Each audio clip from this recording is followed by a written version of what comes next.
Morning विद्यार्थी मित्रों, काले छेल्ले आपणे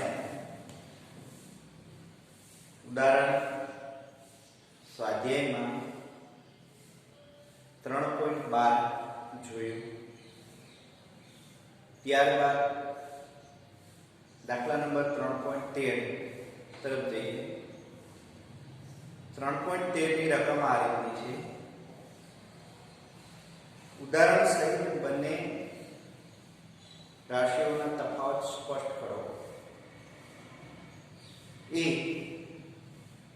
કોઈ એક સમયમાં સ્થાનાંતરનું માન અને કોઈ કણ દ્વારા આટલા સમયગાળામાં કાપેલી કુલ પથ લંબાઈ। બી કોઈ એક સમયગાળામાં સરેરાશ વેગનું માન એટલા જ સમયગાળા માટે સરેરાશ ઝડપ નો ગુણોત્તર શું દર્શાવે તે સમજાવવાનું છે અને એ બંને ક્યારે સમાન હોય તે આપણે દર્શાવવાનું છે। એક પરિમાણમાં ગતિ લેવાની છે। તો અહીંયા વિદ્યાર્થી મિત્રો ધારો કે કોઈ એક કણ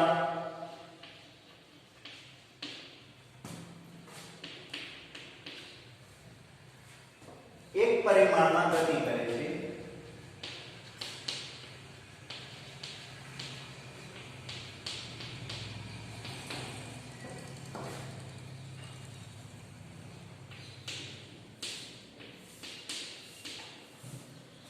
કોઈ એક કણ એક પરિમાણમાં ગતિ કરે છે ત્યારે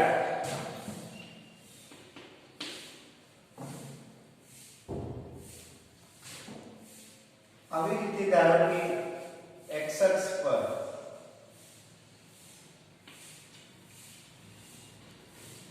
h બરાબર 0 એ બિંદુ લઈએ। અહીંયાથી કણ ગતિની શરૂઆત કરે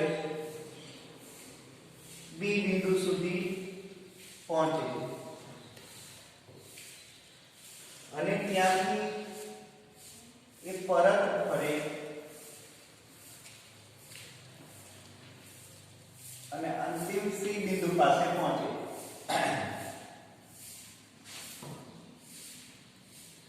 તો પહેલું આપેલ કણ A થી B થી C સુધી ગતિ કરે ત્યારે લાગતો સમય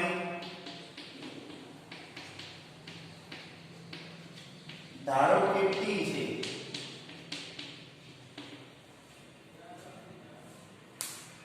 તો પહેલું પથ લંબાઈ કેટલી થશે કે પથ લંબાઈ A થી B અંતર ને B થી C અંતર। સ્થાનાંતર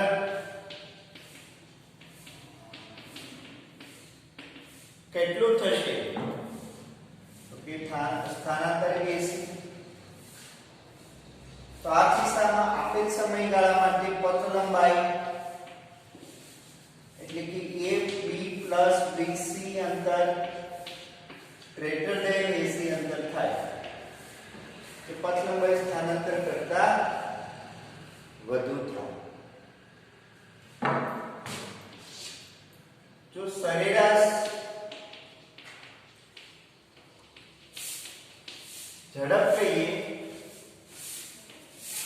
AB plus BC ના છેદમાંથી કારણ કે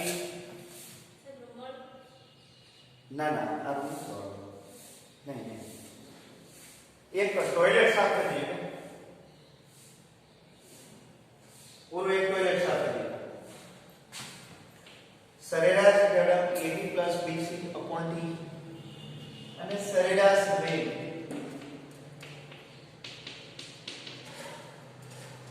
સરેરાશ વેગ સ્થાનાંતરના છેદમાં સમય.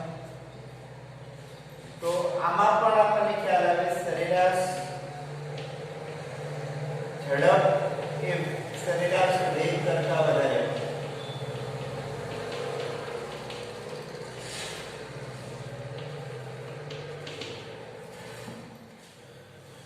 હંમેશા સરેરાશ વેગ એ સરેરાશ ઝડપ કરતા નાનો જ હોય અથવા એના જેટલું હોય. હવે જો કણ A થી B સુધી જ ગતિ કરેલો હોય, એટલે એક જ દિશામાં પાછો ન ફરેલો હોય, જો કણ A થી B સુધી ગતિ કરે તો પથ લંબાઈ બરાબર સ્થાનાંતર થાય EB. પથ લંબાઈ બરાબર સ્થાનાંતર થાય તો ઝડપ બરાબર વેગ થાય.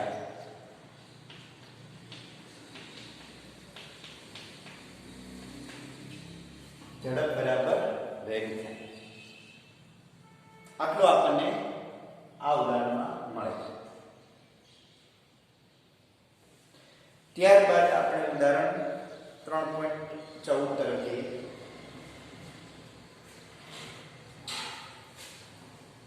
વિદ્યાર્થી મિત્રો યાદ રાખવું, ઘટી એક જ દિશામાં પદાર્થ ગતિ કરતો હોય અને વધતા અંતર સાથે ગતિ કરતો હોય તો હંમેશા પથ લંબાઈ અને સ્થાનાંતર સમાન હોય ત્યારે સરેરાશ વેગ અને સરેરાશ ઝડપ સમાન મળે છે. અન્યથા કોઈ કિસ્સામાં આપણને સરેરાશ વેગ સરેરાશ ઝડપ કરતા વધારે મળશે નહીં. એ ખાસ ધ્યાન રાખવું.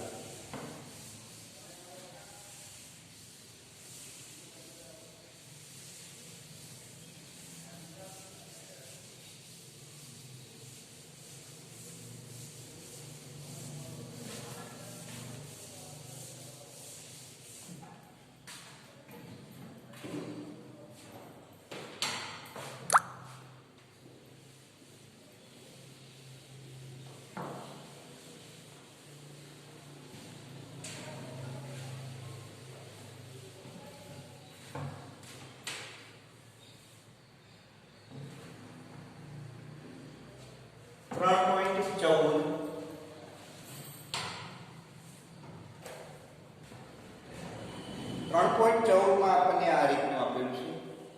એક વ્યક્તિ સુરેખ માર્ગે 5 કિલોમીટર પર અવરની ઝડપે તેના ઘરેથી 2.5 કિલોમીટર દૂર આવેલા માર્કેટમાં જાય છે.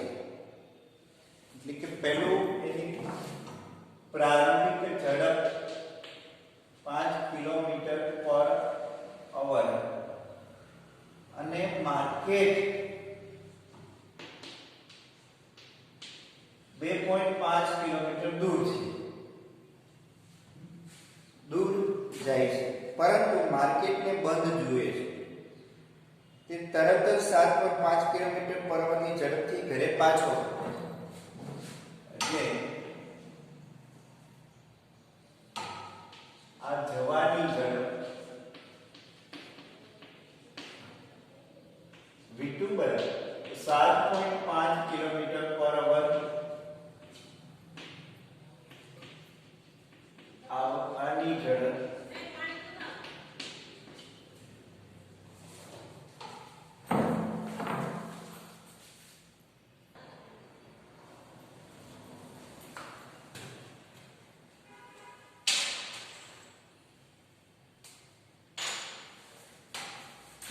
અહીંયા આપણે એમ કહી શકીએ 7.5 કિલોમીટર પર અવરની ઝડપથી પાછો ફરે છે. તો એક એ સરેરાશ વેગનું માન આપેલ કિસ્સાઓમાં શોધો.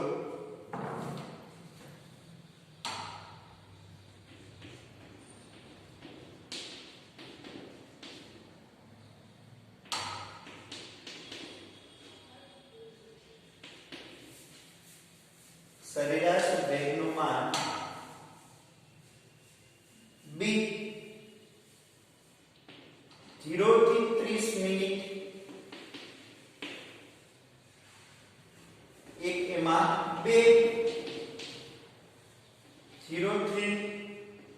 50 મિનિટ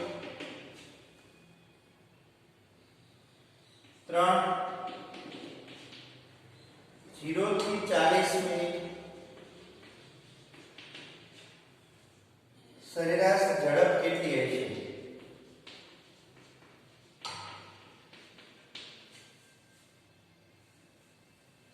કેટલી હશે? અને થાકીને ઘરે પહોંચી ગયા પછી વ્યક્તિને તેની સરેરાશ ઝડપ શૂન્ય છે તેમ કહેવાનું યોગ્ય ગણાશે?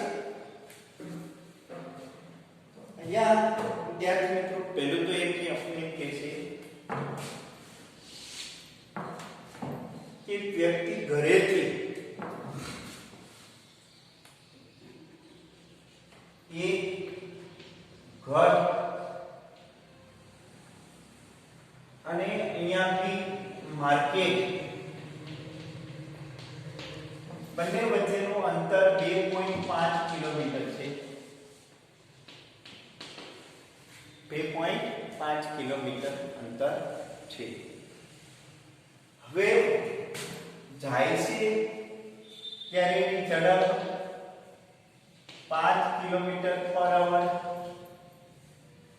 અને આવે ત્યારે એની ઝડપ 7.5 કિલોમીટર પર અવર. તો અહીંયા પહેલો આપણે કહીએ કે માર્કેટે જાય છે, માર્કેટ બંધ હોય અને ઘરે પરત આવે ત્યારે સરેરાશ વેગનું માન શોધો. તો પહેલું તો એ સરેરાશ વેગ બરાબર સ્થાનાંતર ના છેદમાં સમય. સ્થાનાંતરના છેદમાં સમય. પરંતુ વિદ્યાર્થી મિત્રો સ્થાનાંતર શૂન્ય છે, ના છેદમાં સમય એટલે શૂન્ય. સરેરાશ વેગ એનો 0 કિલોમીટર પર અવર છે. હવે બી માં આપણે જોઈએ તો 0 થી 30 મિનિટ સમયગાળામાં એ એમની સરેરાશ ઝડપ શોધવાની છે. તો સરેરાશ ઝડપનું સમીકરણ આપણને ખ્યાલ છે, સરેરાશ ઝડપ બરાબર પથ લંબાઈના છેદમાં સમય. 0 થી 30 મિનિટ સુધીમાં એમણે કેટલું અંતર કાપ્યું એ આપણે મેળવવાનું છે. તો પહેલું તો એક આ અંતર માટે કેટલો સમય લાગે એ નોટ કરી લઈએ આપણે. તો 2.5 કિલોમીટર અંતર કાપતા લાગતો સમય આપણે નોટ કરીએ તો સમય t બરાબર અંતર ભાગ્યા ઝડપ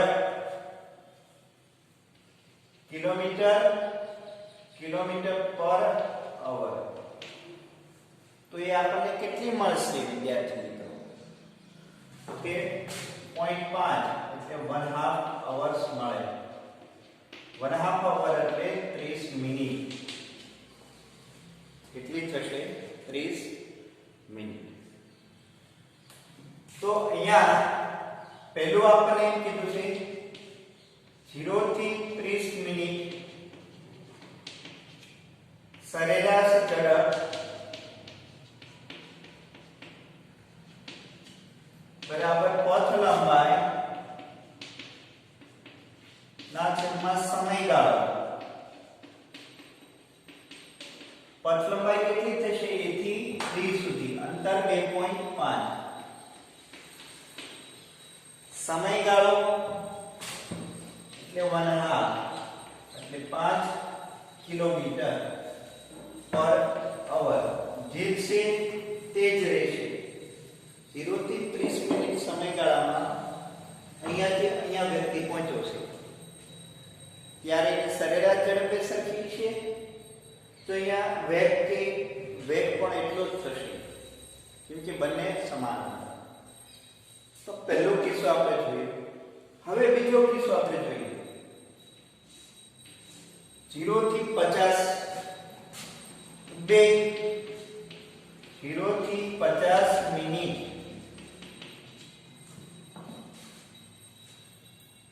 તો અહીંયા વિદ્યાર્થી મિત્રો એક લખી છે કે 30 મિનિટે અહીંયા હતો. હવે બાકી બધી 20 મિનિટ. તો 20 મિનિટમાં એને કેટલું અંતર કાપ્યું છે એ આપણે મેળવવું પડશે.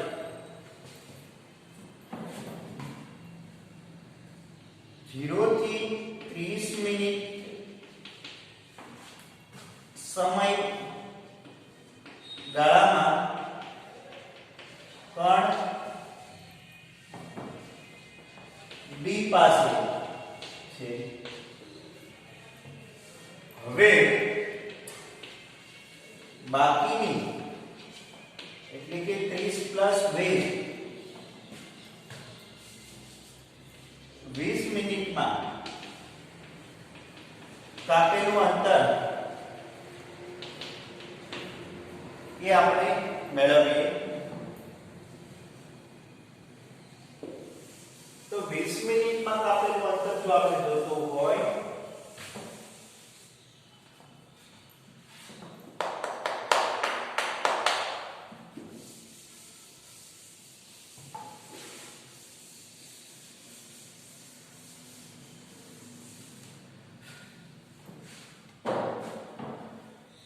તો અહીંયાથી 7.5 કિલોમીટર પર અવરની ઝડપથી આપેલ સમયમાં કાપેલું અંતર મેળવી શકીએ.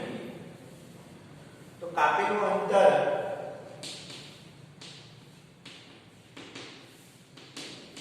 બરાબર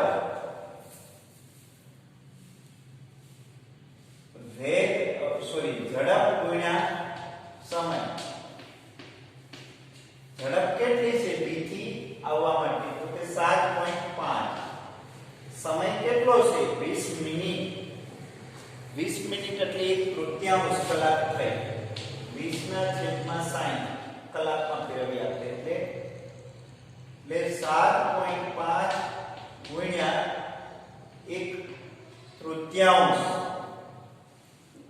એટલે કે 3 દુ 6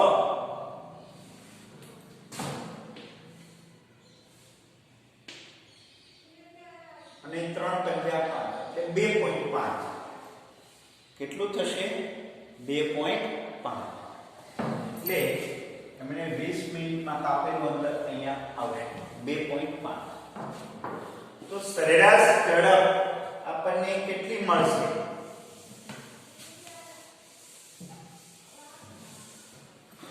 સરેરાશ ઝડપ માટે બરાબર પથ લંબાઈ ના છેદમાં સમય. વિદ્યાર્થી મિત્રો 0 થી 30 b પાસે હતો એટલે 2.5 અને બાકીની 20 માં એ b થી a સુધી પહોંચે છે કેમ કે 2.5 કિલોમીટર અંતર મેળવ્યું. પથ લંબાઈ કુલ થઈ 5 કિલોમીટર. 2.5 વત્તા 2.5 ના છેદમાં સમય 50 એટલે 5 ના છેદમાં 50 ભાગ્યા 60 એટલે 6 કિલોમીટર પર અવર. જો આ સમયગાળામાં એની વેગ કેટલો શૂન્ય મળે? શા માટે? તો કે સ્થાનાંતર શૂન્ય એટલે શૂન્ય થાય. તો આપણને એ સમયગાળામાં 0 થી 50 માં 6 કિલોમીટર પર અવરની સરેરાશ ઝડપ મળશે.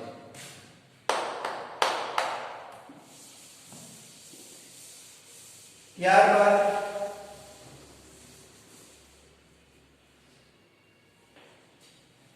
આપણને 3 એમાં એમ કહેશે કે 3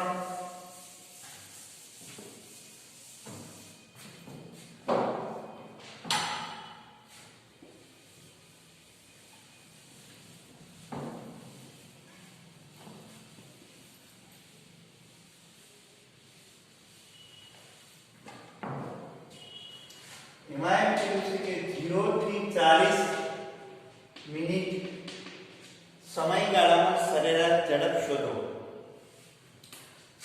તો આગળ ઉપર 0 થી 30 મિનિટ માટે કાપેલું અંતર 2.5 કિલોમીટર એ આપણને ખ્યાલ છે 2.5 કિલોમીટર. હવે બાકી બધી 10 મિનિટ તો t બરાબર 10 મિનિટમાં કાપેલું અંતર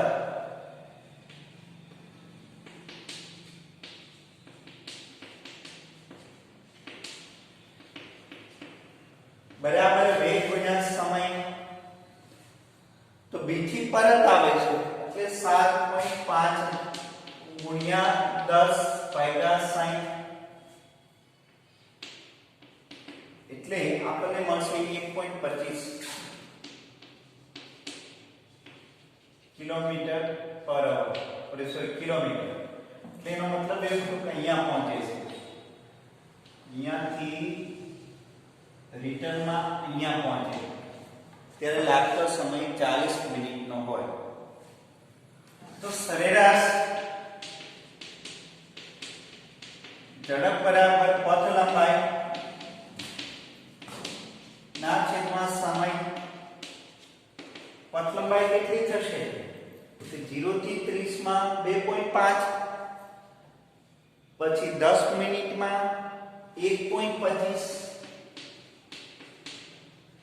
અહીંયાથી 1.25 કિલોમીટર એટલે કુલ થશે 3.75 ભાગ્યા સમય 40 મિનિટ કલાકમાં કન્વર્ટ કરીએ તો 3.75 ગુણ્યા 2/3 એટલે 3/2 આટલું આપણને મળે છે. તો ફરી પાછું ઘરે આવશે ત્યારે વિદ્યાર્થી મિત્રો યાદ રાખજો, અહીંયાથી અહીંયા આવશે ત્યારે એની સરેરાશ ઝડપ 0 થશે નહીં, પણ સરેરાશ વેગ 0 થશે. તો અહીંયા લખી શકાય કે થાકીને આ 3 હતું ઘરે આવે ત્યારે તેની સરેરાશ ઝડપ 0 નહીં હોય. કેટલી હશે? તો કે આગળ પર આપણે કિસ્સા 2 માં જોઈ ગયા 0 થી 50 મિનિટમાં. પરંતુ સરેરાશ વેગ હતું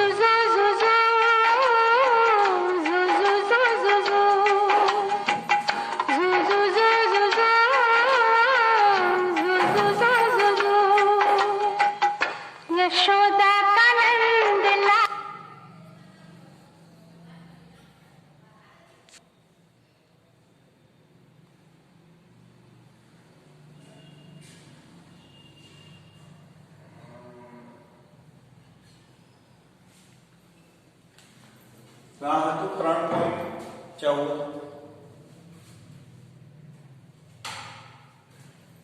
ત્યારબાદ ઉદાહરણ 3.15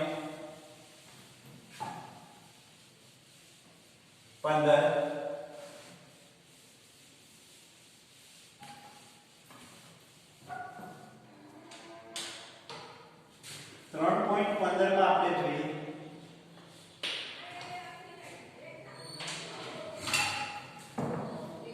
તો એમની રકમ આ રીતની થશે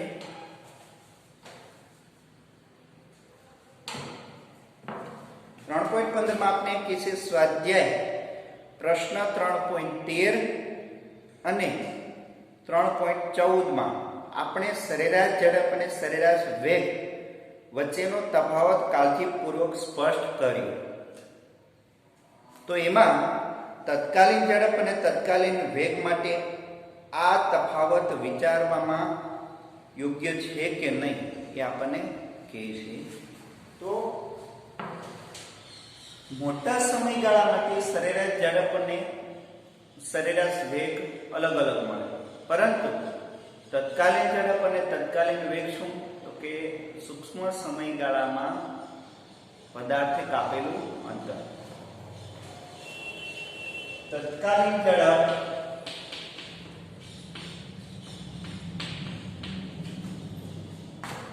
અને તત્કાલીન વેગ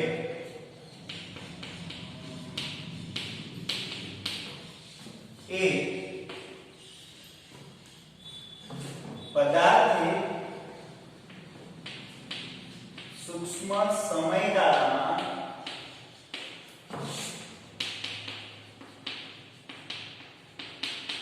કાપેલું અંતર, સૂક્ષ્મ સમયગાળામાં કાપેલું અંતર, આ કાપેલું અંતર એ સ્થાનાંતર જેટલું જ હોય.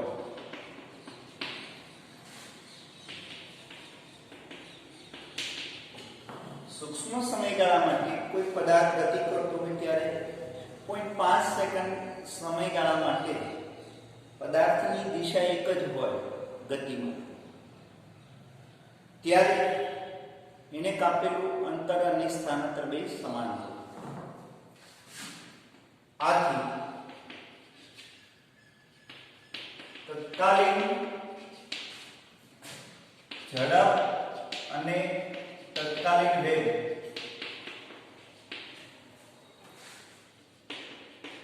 સમાન હોય. તત્કાલીન ઝડપ અને તત્કાલીન વેગ સમાન હોય આ આપણને દર્શાવે છે.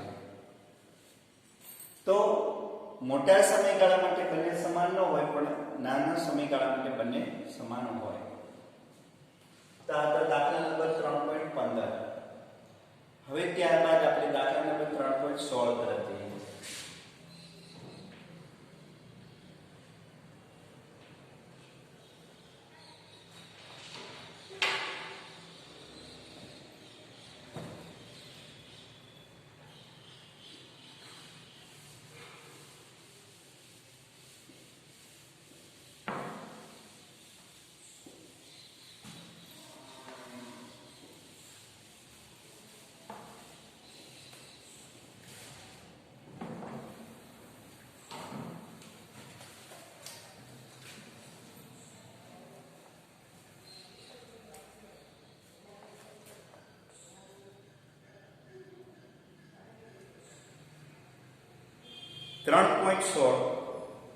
આકૃતિ 3.20 માં દર્શાવેલ આલેખ A થી D ધ્યાનથી જુઓ,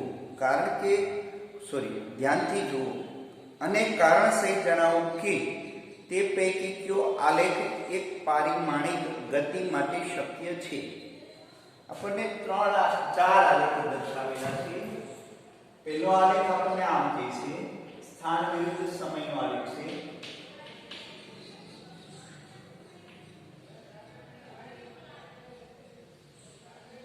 આવી રીતનો આલેખ છે.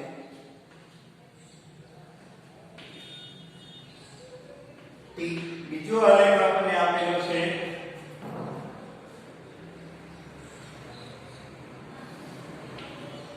એ વેગ વિરુદ્ધ સમયનો આલેખ આપેલો છે.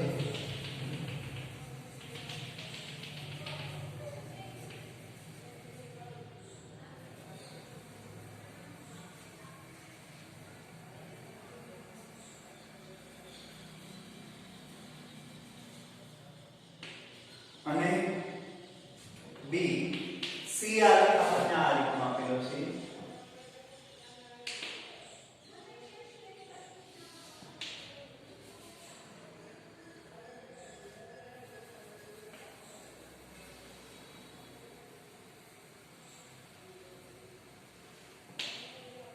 ઝડપ વિરુદ્ધ સમયનો આલેખ. અને ચોથો આલેખ આપણને આ રીતમાં આપેલો છે.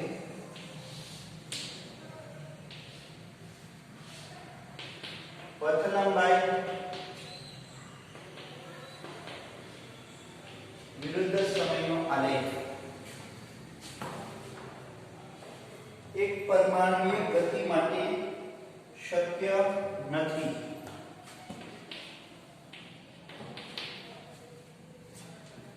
તો પહેલા આલેખ માટે જોઈએ તો વિદ્યાર્થી મિત્રો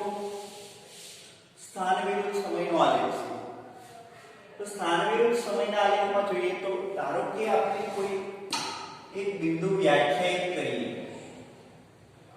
આ એક સમય લઈએ t, આ t સમયે બે સ્થાન છે, t સમયે કોઈ એક સમયે કણના બે સ્થાન રજૂ કરે છે, એટલે કે કોઈ એક સમયે કણ બે બિંદુ પાસે હોય એકી સાથે, તો એ શક્ય નથી. તો આને એમાં કોઈ એક સમયે કણ બે બિંદુ પાસે હોય તે શક્ય નથી. એટલે આ ગતિ દર્શાવતું નથી, એક પરિમાણમાં ગતિ દર્શાવતું નથી, શક્ય નથી. કે કોઈ એક સમયે કણ બે બિંદુ પાસે હોય નહીં, એટલે કે બે સ્થાને કોઈ એક સમયે હોય નહીં, એટલે આ આલેખ શક્ય નથી.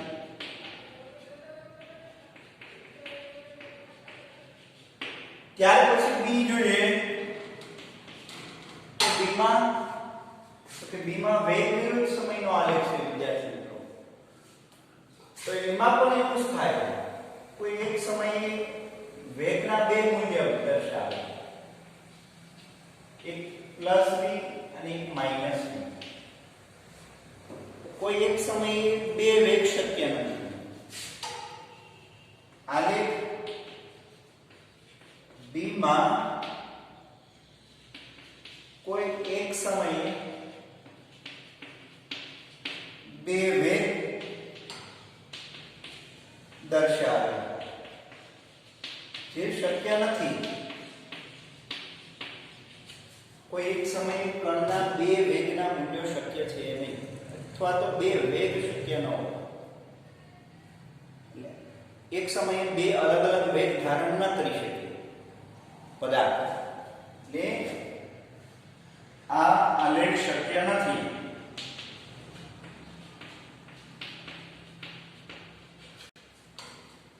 ત્યારબાદ સી આલેખ જોઈએ, ઝડપ વિરુદ્ધ સમય. વિદ્યાર્થી મિત્રો, ઝડપ વિરુદ્ધ સમય એટલે એનો મતલબ એવું થયો કે સમય સાથે કપાતું અંતર વધતું જ હોય, એટલે સમય સાથે ઝડપ હંમેશા વધતી હોય, ઘટે નહીં ક્યારે.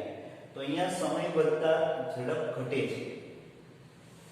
જો આ સમયે ઝડપ મહત્તમ મળી, ત્યારબાદ સમય વધતા આ સમયે ઝડપ ઘટી ગઈ અહીંયા,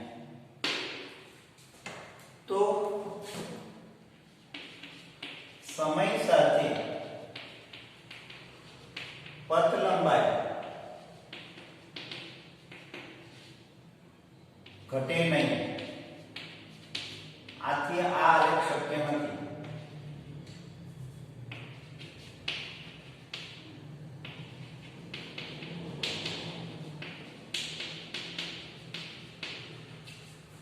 આ આલેખ શક્ય છે. પથ લંબાઈ વિરુદ્ધ સમયનો આલેખ, આમાં પણ એવું દર્શાવે છે, સમય સાથે પથ લંબાઈ વધે, સમય સાથે પથ લંબાઈ ઘટે. તો વિકલ્પ સી પ્રમાણે આ આલેખ શક્ય નથી.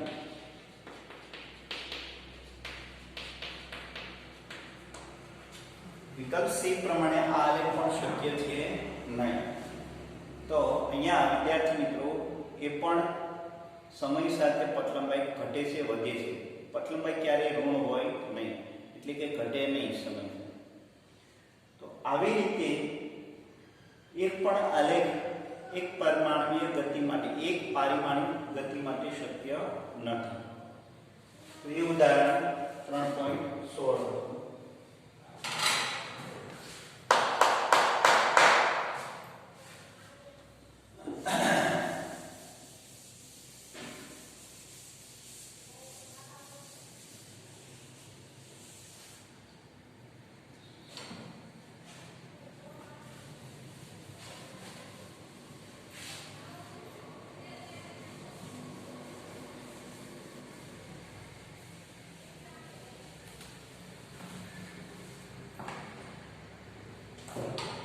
ત્યારબાદ ઉદાહરણ 3.17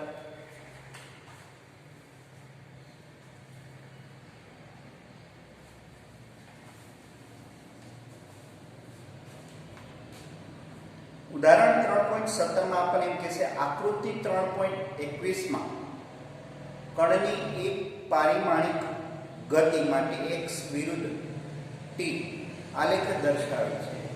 આલેખ પરથી એમ કહેવું સાચું છે કે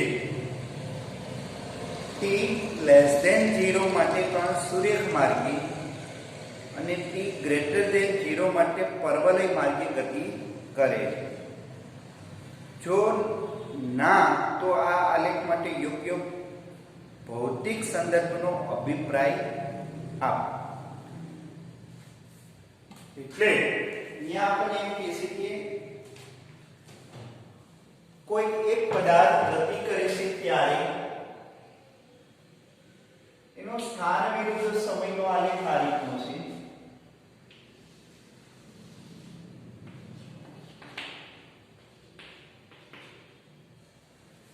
કપાતું અંતર વિરુદ્ધ સમયનો આલેખ આ રીતનો છે.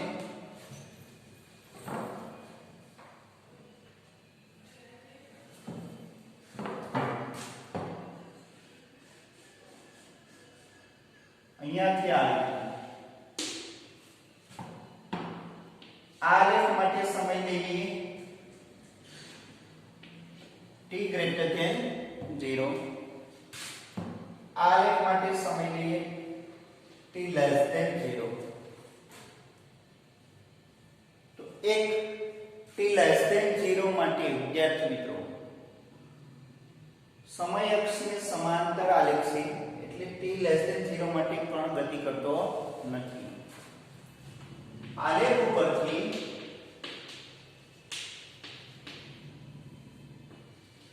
જોઈ શકાય કે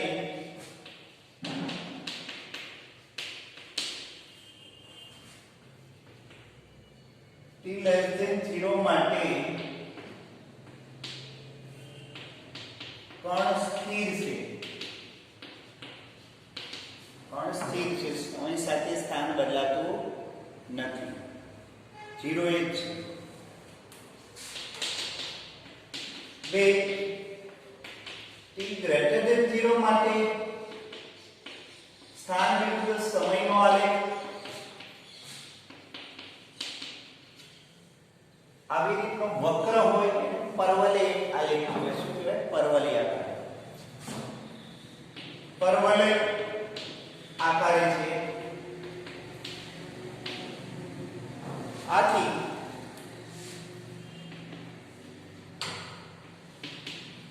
કહી શકાય કે કોઈ એક પદાર્થ અમુક ઊંચાઈએથી મુક્ત પતન થતો હોય તેવું દર્શાવે છે. ઊંચાઈ પરથી મુક્ત પતન કરતો હોય ત્યારે તેનું સ્થાન સમયનો આલેખ પરવલય હોય. અહીંયાથી આ સમયગાળામાં કણ મુક્ત પતન પામે છે. આ સમયગાળામાં કણ સ્થિર છે. તો આવી રીતનો એક આલેખ મળશે આપણને. સ્થિર અને મુક્ત પતન. સ્થિર અને મુક્ત પતન બંને આલેખ આપણને આપેલા છે.